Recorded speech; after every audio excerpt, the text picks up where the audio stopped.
Lyca production Subaskaran தயாரிப்பில் அறிமுக இயக்குனர் AR ஜீவா இயக்கத்தில் அனுபமா பரமேஸ்வரன் நடிப்பில் லாக்டவுன் ஜனவரி 30 முதல் திரையரங்குகளில். காசிநாத பாரதி, நன்றி. காசிநாத பாரதி, என்ன விஜய் இவ்வளவு விமர்சனம் செய்யணுமா? இதுக்கெல்லாம் இதுக்கும் என்ன சம்பந்தம் இருக்க போகுது? ஒரு படம் தயாரிக்கிறாங்க, அதை வெளியிடுறாங்க, ஒரு நடிகர் நடிச்சு கொடுக்குறாரு, சம்பளம் வாங்குறாரு. ஏன் அதிமுக இப்படி கடுமையா ஒரு புதிய அரசியல்வாதியை விமர்சிக்கணும்? தவறான விமர்சனங்கள் எல்லாம் வைக்க வேண்டாம். இல்ல அவர்கிட்ட பேசுறேன். ஈரோடு மாநாடு வரைக்கும் தமிழ்நாட்டில் வந்து தமிழக வெற்றி கழகத்துக்கும் திமுகவுக்கும் தான் போட்டி. நேற்று என்னாச்சு, மாமல்லபுரத்துக்கு வந்ததுக்கு பிறகு அதிமுகவை விமர்சனம் பண்ண வேண்டிய கட்டாயத்திற்கு விஜய் தள்ளப்பட்டு விட்டார். தனித்தே நிற்போங்கிற, ஏன்னா இவர் வந்து ஆட்சி அதிகாரத்தில் பங்கு என்று சொல்லி, கூட்டணி ஆட்சி என்று சொல்லி கதவுகளை திறந்து வைத்துவிட்டு காத்திருந்தார். ஜன்னலை கூட ஒருவரும் எட்டி பார்க்கவில்லை.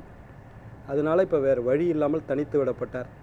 அண்ணன் ஏதோ தரவுகள்லாம் சொன்னார், அதெல்லாம் கற்பனையில் நம்ம எப்படி வேணாலும் பேசிக்கலாம். தமிழ்நாட்டில் வந்து நீங்கள் பேசின போது நான் பேசலை, ரொம்ப அமைதியாக இருந்தேன். நான் என்னுடைய நார்மல் நடவடிக்கை அப்படி கிடையாது. நீங்கள் ரொம்ப பேசுனீங்க, ரைட், ஓகே, நீங்கள் பேசுனீங்க. நான் தமிழ்நாட்டில் இருக்கிற நடிகர்கள் தன்னுடைய ரசிகர்களின் எண்ணிக்கையை வைத்து முதலமைச்சராகணும்னு சொல்லியிருந்தா தமிழ்நாட்டில் நிரந்தர முதல்வராக நடிகர் திலகம் சிவாஜி கணேசன் இருந்திருக்க வேண்டும். தமிழக மக்கள் முன்னேற்ற கழகம்னு சொல்லி தமுக ஆரம்பித்து திருவையாற்றில் நின்று அவருடைய சமுதாயம் அதிகமாக வாழ்கின்ற இடத்துல டெபாசிட்டு காலியானது தான் மிச்சம். அதனால் வந்து இங்கே தமிழ்நாட்டில் ரசிகர்கள் வேறு, தொண்டர்கள் வேறு, அது உங்களுக்கு நல்லா தெரியும். அடுத்து இந்த விஜயோட கட்சியில் வந்து 25 வயதுக்கு மேலே உங்களுக்கு தெரிஞ்ச யாராவது கட்சியில் இருக்காங்களா? 74 வயசில் ஒரே ஒரு நபர் இருக்கார், KA செங்கோட்டையன் மட்டும். ஊழலை பற்றி பேசுவதற்கு முதல்ல என்ன மாதிரியான அருகதை அவரிடம் இருக்கிறதுங்கிற முதல் கருத்தை நான் பதிவு வைக்க விரும்புகிறேன். 3000 ரூபாய்க்கு டிக்கெட் விற்பது யார்? 150 ரூபா டிக்கெட்டை அந்த ரசிகர் கம்பெனி, அந்த ரசிகர் மன்ற கம்பெனி ஏங்க இதெல்லாம் உங்களுக்கு எனக்கு வெளிப்படையாக தெரிஞ்ச விஷயம். ரசிகர் மன்ற தலைவர்களை வச்சு தான் வைப்பாங்க. இது யாருக்கு மூலம், எதுக்காக ரசிகர் மன்றம் இருக்குது, எதுக்காக அது ரசிகர் மன்றம் போட்டியாக வருது, எல்லாம் உங்களுக்கு தெரியும். சரி, நம்ம வெளிப்படையாக வாதிக்க முடியாதுன்னே வச்சுக்கிடுவோம். 2012 ரோல்ஸ் ராய்ஸ்னு ஒரு காரை வாங்கிட்டு வர்றீங்க அயல்நாட்டிலேருந்து. அதுக்கு வந்து நுழைவு வரி கட்டணங்கிறது உங்களுக்கு தெரியுமா இல்லையா? ஒரு வெளிநாட்டிலேருந்தோ வெளி மாநிலத்திலேருந்தோ ஒரு கார் வாங்கிட்டு வர்றீங்கன்னா 1 லட்சம் ரூபாய் அபராதம் சென்னை உயர்நீதிமன்றம் விதிச்சது. என்ன தெரியுமா? அதை எதிர்த்து அப்பீல் போனீங்க. அவங்க அவ்வளவு விமர்சிச்ச போது நீங்க செவனே இருந்தீங்க. இல்ல, நான் என்னுடைய கருத்தை பதிய வச்சுறேன். Then you can ask any question, I will answer to it.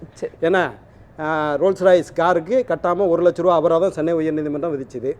நடிகராக இருக்கிறீங்க, பல கோடி சம்பாதிக்கிறீங்க, இதை கூட கட்ட முடியாதான்னு அன்னைக்கு உயர்நீதிமன்றம் கேட்டுச்சு. மாண்புமிகு நீதியரசர் SM சுப்பிரமணியம் அவர்கள்.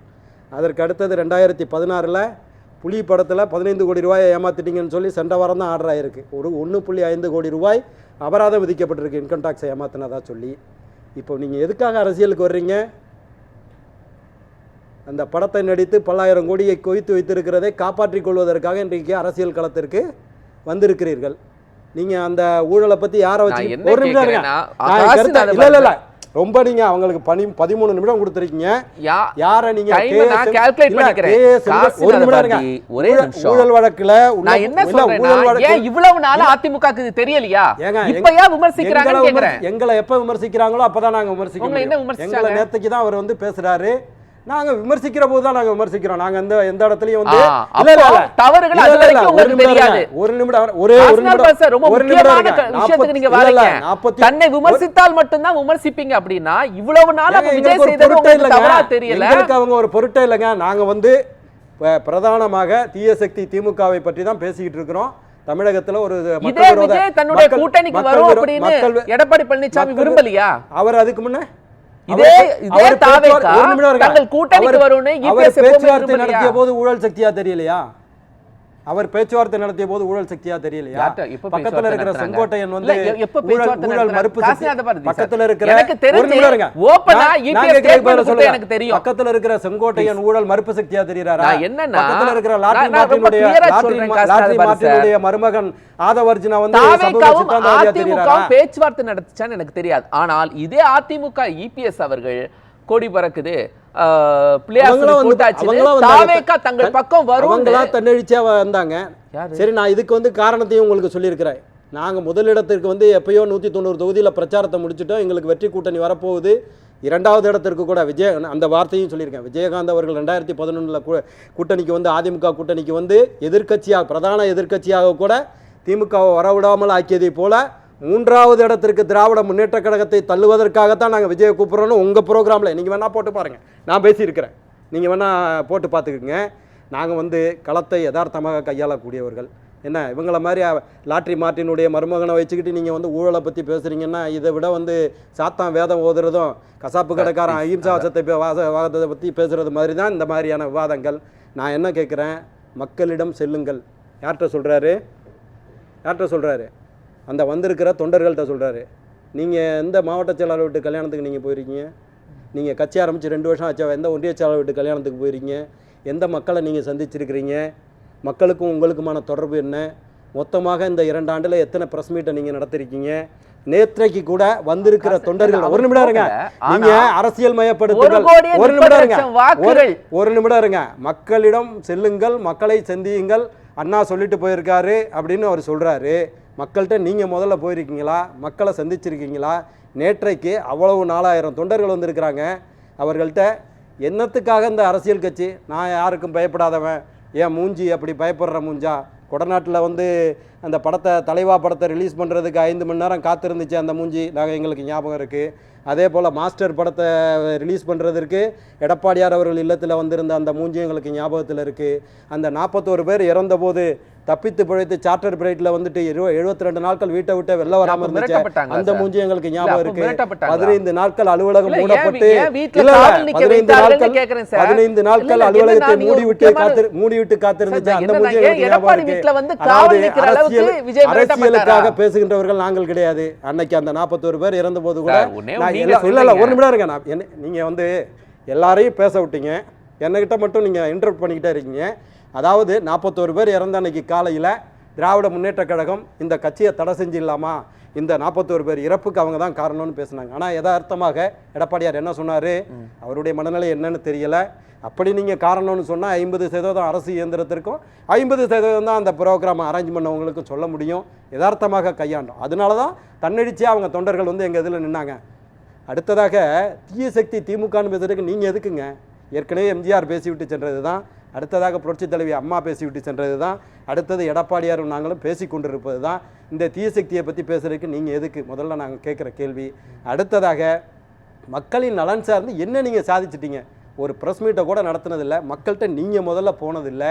என்ன அதாவது நான் இதாக சொல்கிறேன், எம்ஜிஆர் புரட்சி தலைவர் எம்ஜிஆர் வீட்டுக்கு யார் வேணாலும் போகலாம். ஒரு நாளைக்கு 1000 பேரோடு உணவருந்தி மக்களுக்காகவே வாழ்ந்தவர். அவங்கவுங்க மெத்தட் மாறும். ஆனால் இவர் ஏதோ படம்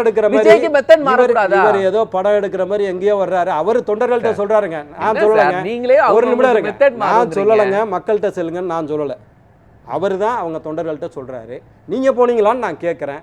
நீங்க 50 ஆண்டுகள் பொது வாழ்க்கையில் இருக்கிற அனைத்து இந்திய அண்ணா திராவிட முன்னேற்ற கழகத்தை, தமிழகத்தில் இருக்கிற விளிம்பு நிலை மக்களினுடைய வாழ்வாதாரத்தை உயர்த்திய, தமிழ்நாட்டு மக்களோடு வாழ்வாதாரங்களோடு இருக்கின்ற, வாழ்வியலோடு இணைந்து வாழ்கின்ற அனைத்து இந்திய அண்ணா திராவிட முன்னேற்ற கழகத்தை விமர்சிக்கின்ற அருகதை விஜய்க்கு கிடையாது.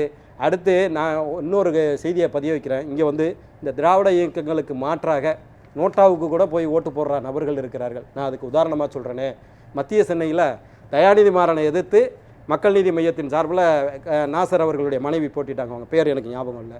எத்தனை லட்சம் ஓட்டு வாங்கினாங்க தெரியுமா? 2.25 லட்சம் ஓட்டு வாங்கினாங்க. அதாவது இந்த 3வது இடத்துல ஓடுகின்ற ஒரு சக்திக்குன்னு ஒரு ஓட்டு உண்டு. இவங்க இல்லைன்னா அவங்க நோட்டாவுக்கு ஓட்டு போடுவாங்க. இந்த வாக்குகளை வைத்துக்கொண்டு அவங்க தான் பெரிய இடத்துக்கு வர்றாங்க. நீங்கள் ஓடுகின்ற குதிரையாக இருந்தால் அன்றைக்கி எல்லாரும் பணம் கட்டியிருப்பாங்க.